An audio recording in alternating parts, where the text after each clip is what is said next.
Bonjour et bienvenue dans la revue de presse de Hello French, le podcast qui vous plonge dans l'actualité de la semaine pour vous permettre d'améliorer votre français.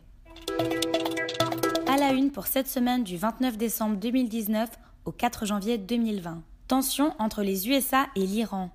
Un des principaux généraux du régime iranien tué par un raid américain. L'Australie ravagée par de terribles incendies. Une surface équivalente à 2 fois la Belgique déjà partie en fumée. Carlos Ghosn, ex-directeur de Renault-Nissan, fuit le Japon et se réfugie au Liban pour éviter son procès. À Paris, une campagne de publicité anti-avortement et anti-PMA retirée du métro. La tension est à son comble entre l'Iran et les États-Unis. Le général Soleimani, l'un des principaux généraux du régime iranien, a été tué par un drone américain ce vendredi en Irak. L'ordre d'assassiner le chef de guerre a été donné par Donald Trump, seul, sans consultation du Congrès. Très populaire en Iran, le général était considéré comme le symbole de la politique extérieure iranienne. L'État iranien garantit une vengeance en représailles de l'action américaine. Des bombes sont déjà tombées ce samedi à Bagdad, dans la zone de l'ambassade américaine et sur une base abritant des soldats américains. Ces attaques n'ont fait aucune victime. Les Américains, quant à eux, sont divisés. Les pro-Trump estiment la décision du président courageuse et nécessaire. À l'inverse, les démocrates montrent une forte opposition et des manifestations s'organisent dans les rues. Ils craignent une escalade de la violence entre les deux pays. Sur les réseaux sociaux, on parle même déjà de Troisième Guerre mondiale. Des incendies ravagent depuis septembre l'Australie. 6 millions d'hectares, soit une surface équivalente à 2 fois la Belgique, est déjà complètement partie en fumée. Loin de se calmer, la situation pourrait encore durer plusieurs mois. En cause, le réchauffement climatique qui conduirait à une saison des feux plus longue et plus forte. Au moins 23 personnes ont perdu la vie et plus de 480 millions d'animaux seraient décédés. Une estimation qui ne prend en compte que les oiseaux, reptiles et mammifères. Le bilan pourrait donc être bien plus lourd si on ajoute les insectes, grenouilles ou encore chauves-souris. Une chose est sûre, ces incendies auront de très lourdes conséquences sur l'écosystème australien. Depuis ce vendredi 4 janvier, des centaines de personnes, piégées dans une ville du sud du pays entourée par les flammes, ont commencé à être évacuées par bateau. Ce sont déjà plus de 100 000 personnes du sud-est de l'île qui ont été obligées de quitter leur maison pour fuir les feux de forêt. Une fuite digne d'un film de James Bond pour l'ancien PDG de l'Alliance Renault-Nissan, Carlos Ghosn. Soupçonné de détournement de fonds entre 2011 et 2015, il est arrêté au Japon en novembre 2018. Après plusieurs mois de détention, puis une assignation à résidence à Tokyo, avec interdiction de voir son épouse ou de parler à son fils, l'homme d'affaires attendait son procès au printemps 2020. Après avoir appris que son procès serait reporté et n'aurait pas lieu cette année, il décide de mettre en pratique un plan pour organiser sa fuite. Dimanche dernier, il a donc pris la fuite vers le Liban, pays d'origine de sa famille. Dans un communiqué, Carlos Ghosn explique avoir monté cette opération pour éviter une justice japonaise non équitable selon lui. L'ancien patron serait monté dans un jet privé et serait passé par la Turquie avant de rejoindre Beyrouth. De nombreuses zones restent floues sur la manière dont il a organisé son évasion. Des zones d'ombre qui laissent place à de nombreuses théories comme celle-ci. Carlos Ghosn aurait organisé un concert chez lui et se serait caché dans une caisse d'instruments de musique pour être conduit à l'aéroport. Une théorie démentie par son entourage. À Paris, une campagne de pub anti-avortement et anti-PMA dans les gares et stations de métro a suscité une polémique cette semaine. Alors que le Parlement a voté pour une loi en faveur de la procréation médicale assistée pour toutes les femmes et qu'elle sera bientôt débattue au Sénat, l'association Pro-Vie Alliance Vita a décidé de riposter. Parmi les slogans, on retrouve « La société progressera à condition de respecter la vie » ou encore « La société progressera à condition de respecter la maternité ». Indignée comme de nombreux internautes, la maire de Paris a demandé le retrait immédiat de cette campagne d'affichage des gares et des métros. Merci d'avoir écouté ce podcast, nous espérons qu'il vous a plu. Je vais maintenant vous expliquer les mots-clés, les mots importants de la semaine. Dans l'actualité sur l'Iran et les États-Unis, nous avons utilisé le mot « un général » et le pluriel du mot « des généraux ». Un général, c'est la personne la plus haut placée dans l'armée. Nous avons dit que le général a été assassiné. Cela signifie qu'il a été tué, il est mort. Nous avons dit qu'il a été tué par un drone. Un drone, c'est un tout petit avion sans pilote qui est piloté à distance.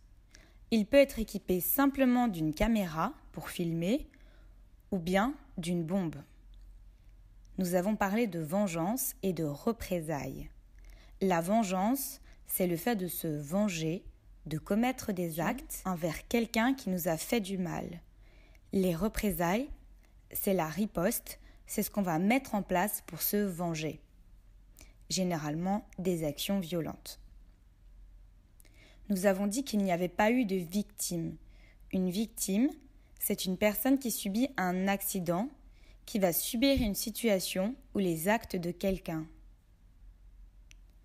Nous avons aussi utilisé l'expression « l'escalade de la violence ». Cela signifie que la violence monte.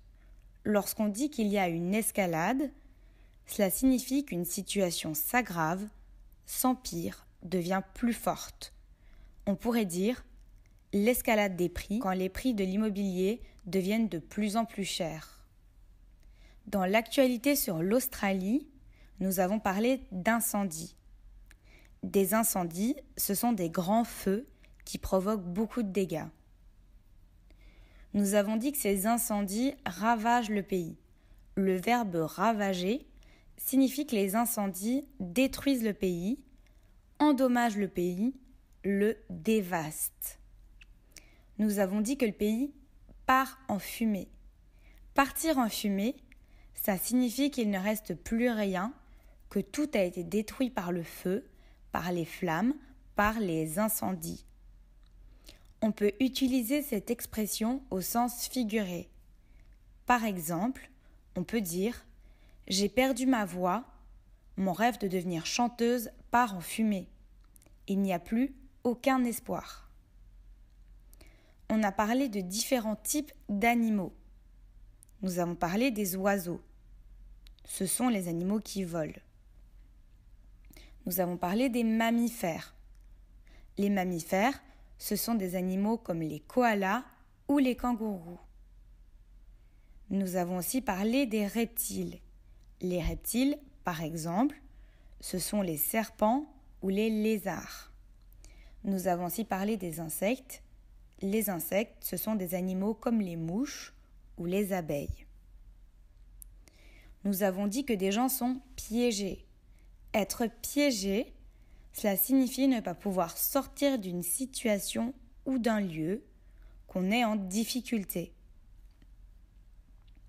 Nous avons aussi parlé de l'écosystème. L'écosystème, c'est un environnement avec toutes les espèces qui vivent dedans. Nous avons employé le verbe « évacuer » en disant que des personnes ont été évacuées. Cela signifie qu'on les a fait sortir d'un lieu. Dans l'actualité sur Carlos Ghosn, nous avons utilisé le mot PDG. Un PDG, c'est le patron d'une entreprise, le dirigeant, le chef d'une société. Nous avons dit qu'il a pris la fuite. Une fuite, c'est quand on part, on s'échappe, on s'évade. Généralement, on se sauve car on veut éviter quelque chose. Nous avons parlé de détournement de fonds. Des détournements de fonds, c'est quand on vole de l'argent à son entreprise, à l'État si on travaille pour lui, ou à quelqu'un qui nous faisait confiance pour gérer son argent. Nous avons dit que Carlos Ghosn a fait plusieurs mois de détention. La détention, c'est quand on est mis en prison. On ne peut pas sortir. Il a ensuite été assigné à résidence. Cela signifie que sa maison devient une prison. Il ne peut pas en sortir. On a dit que des zones restaient floues, qu'il restait des zones d'ombre. Quand on utilise les expressions « rester flou » ou « zone d'ombre », c'est pour dire que tout n'est pas clair, qu'on n'a pas une parfaite visibilité sur la manière dont la situation s'est passée.